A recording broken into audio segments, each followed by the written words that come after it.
À toutes et à tous, bonjour. Démarrons cette revue de presse par la plus grosse actualité de la semaine relative au rétropédalage de la plus haute organisation sous-régionale ouest africaine. Levée des sanctions par la CEDEAO, la frontière côté Niger restée fermée regrette le quotidien. Ce n'est qu'une partie des sanctions qui est levée, note d'Aibi Info. Le Bénin a déjà levé ses barrières du côté de Malanville, constate fraternité. 3 ministres sont allés faire l'état des lieux à la frontière. Se réjouit le même journal qui retrouve que c'est une bonne démarche côté béninois. Mais côté Niger, elles sont toujours fermées, à constater notre suite quotidien. La junte nigérienne joue-t-elle les prolongations? C'est une interrogation de National Info révélée. La CEDEAO recule. Les juntes hésitent, conclut Olo Fofo. Mais Mohamed Bazoum se retrouve seul et a le dos au mur, insiste le journal. De toutes les façons, la paille de la brouille sera bientôt tournée, résume Matin Libre. Justement, mais à qui profite toujours le statu quo au niveau de la frontière Bénin-Niger? Dabarou répond et trouve que le Bénin subit et le Togo profite pleinement de la crise. Restons toujours dans la partie septentrionale du Bénin pour parler de cette triste réalité. Confusion des activités sportives, la gloutonnerie sexuelle prend place dans les lycées et collèges de l'Atakora. Pour le journal Chassin Info, le harcèlement sexuel reste un sport favori des enseignants dans ce département. Tenez-vous tranquille, le directeur départemental de l'enseignement secondaire technique et de la formation professionnelle vient de siffler la fin de la récréation avec des enseignants indélicats selon le journal. Ensuite, le Soleil Bénin Info note que pour la protection des mœurs, Jonké confirme le siège social de la prostitution au Bénin. De l'Atakora, rendons-nous dans l'Ouémé, plus précisément au palais des gouverneurs à Porto-Novo. Modification du code électoral et révision de la constitution. Les Béninois attendent de voir jusqu'où iront les députés, écrit la boussole. Une chose est sûre, la commission des lois a validé le projet, note le matinal. Mais les Béninois disent, redisent, persistent et signent non, rapporte la nouvelle génération. Pas d'inquiétude, la révision ne passera pas d'ici l'honorable Abibou Warou Koubou chez le Canada du Nord. Révision de la Constitution et relecture du Code électoral. Les députés ont été convoqués ce vendredi 1er mars 2024, nous apprend le Télégramme. Ils ont examiné la proposition, informe Barouka Info. Dans cette affaire, la dignité individuelle des députés engagés décrypte Matin Libre.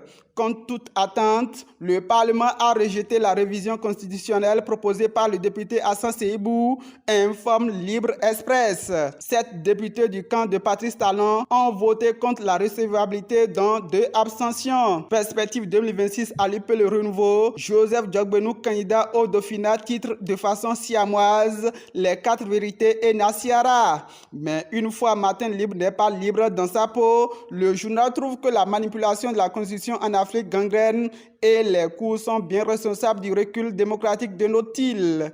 34e anniversaire de la Conférence nationale des forces vives de la nation. On en parle toujours avec une sortie livresque sur cette conférence de 1990. Séverin Adjovi parle du rôle précurseur de la table ronde de Versailles, affiche le quotidien. Séverin Adjovi a conseillé dans un livre l'apparition du club Perspective 99, avance défi info. Il y a 34 ans, nous avions reçu la réconciliation, mais aujourd'hui nous devons nous rasseoir, plaide l'ancien maire de Ouida chez la nouvelle génération. La réconciliation n'intéresse pas la nation et pense qu'il y a nécessité d'enseigner l'histoire aux étudiants dans les amphithéâtres. Enseigner l'histoire, oui, mais dans les 3 heures de l'enseignement, ça menace. Les enseignants vont en grève le jeudi 7 mars prochain. Une motion de grève de 24 heures de la FESEN STB déposée sur la table des ministres de tutelle affiche l'autre quotidien et info véridique. Une première depuis 2018, écrit Fraternité. Direction générale des étrangers de France, la nationalité française de Kémy Séba en procédure de retrait. Sa nationalité lui sera retirée, nous informe le Télégramme. Alors qu'au Bénin, pour la libération des prisonniers tels que Madougou et Aïva, Ganiou Soglo indique à Talon le chemin à suivre figure dans les colonnes du quotidien La Nouvelle Tribune. Conséquence de la saison hivernale 2023, 32 communes déclarées inondées jusqu'à fin mars 2024, et écrit Le Matin. Commercialisation précoce des noix de cajou. Quand les commerçants vont trop à la va-vite, le gouvernement pour discipliner les uns et les autres. C'est pourquoi des magasins sont fermés et des camionnettes interceptées, avertit Le Matinal. Récurrence des coupures d'électricité dans plusieurs localités du pays. Est-ce le retour des vieux démons? S'interroge National Info Révélé. Visiblement non. Le ministre Adambi évoque plutôt les causes et rassure de la diligence du gouvernement, écrit La Boussole. À l'en croire, la discontinuité de la fourniture d'électricité est due à plusieurs facteurs. Il s'agit entre autres de la vétusté du réseau de distribution, des interventions techniques de la SBE sur les lignes, de la chute des arbres sur les installations. Un tour dans la maison carcérale de Missérété, un gaiman menace les hommes qui mangent sa femme en sourdine, informe Libération. En attendant ce qu'il adviendra à propos de la dite femme, la criette déménage de Porto-Novo à Cotonou, écrit l'emblème du jour. Elle est opérationnelle depuis le 1er mars, précise le Béninois Libéré. Toujours dans les maisons d'arrêt, mais cette fois-ci dans la cité des Koubourou. Fabrication de chaussures. Les députés de la prison de Parakou en formation, informe le Soleil Bénin Info. Pendant qu'ils sont en formation, le prix de l'engrais NPK au Bénin prend du prix. Le sac de 50 kg passe de 14 000 francs CFA à 22 500 francs CFA, précise Daibi Info. Et à la détresse, il n'y a qu'un seul pas. Cri de cœur des retraités et ex-agents de l'OCBN, talons appelés au secours, informe les nouvelles du jour. Dans le secteur du numérique, pour l'avènement de la TNT, le 15 août 2024 est la date butoir du basculement, affiche Le Matinal. En attendant, l'arrêt progressif de la télévision analogique sera effectif à partir du 1er avril 2024, informe Fraternité. Classement des pays ayant moins de taux de chômage, le Bénin 4e en Afrique, placard du Coin Info. Pendant ce temps, l'UEMOA invite les États à libérer leurs arriérés. Un défi à relever en 2024 pour les pays africains, insiste la Nouvelle Économie.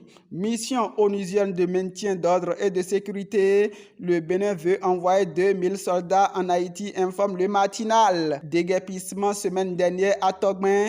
Le déchaîné du jeudi qualifie l'acte et conclut que c'est la route des péchés. Faire divers dans l'actualité de cette semaine.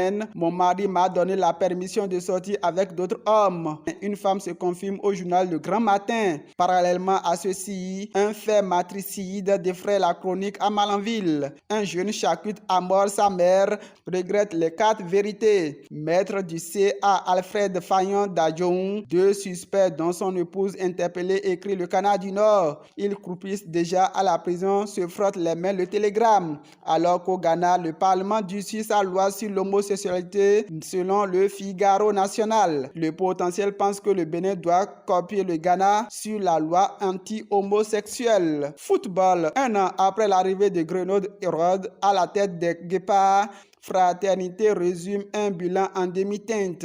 La fille du jour ne retient concrètement rien de l'an 1 du sélectionneur franco-allemand à la tête de l'équipe nationale du Bénin. 8 matchs, 1 victoire sur tapis vert. En réalité, les fruits n'ont pas tenu la promesse des fleurs. Regard croisé des journalistes sportifs, écrit Fraternité. Le sélectionneur des Guépards sera face à la presse ce 6 mars dans le cadre de la journée FIFA 2024 qui oppose l'équipe contre le champion en titre de 2023, rapporte le Béninois Libéré. On descend avec la chronique de Hugues Hector Zongo. Indécence dans notre société. Pourquoi surexposer ces faits sur les réseaux sociaux? Cette interrogation du journal L'Indépendant est à vous, amis de la plume et du papier. Quant à moi, Gildas Odjoumani, je me retire pour vous donner un rendez-vous dimanche prochain.